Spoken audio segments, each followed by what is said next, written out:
قلبي راح اسوي مرقه اليوم مال السبيناغ لان انا كنت مفرزتها بالفريز. هاي شويه انا دا احمسها من اللحم.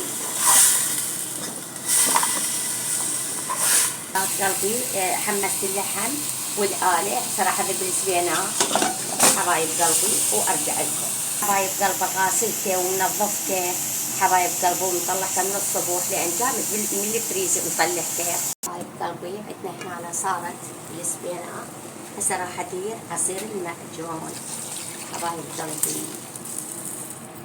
راح اضيف بعد شويه مي. طبعا هذا الحمص انا هم ضامته بالفريز هم مخلى عليها حمص ومعلقه ملح حبايب قلبي وارجع لكم. حبايب قلبي هاي عندنا السبيناغ استوى حبايب وشوف صارت تخبل حبايب قلبي.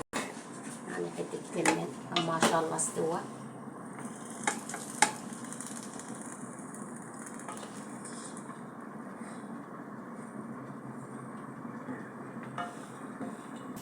هسه حبايب قلبي هذا التمن هم عندي استوى ولا تنسون اللايك والاشتراك وتفعيل الجرس ومع السلامة.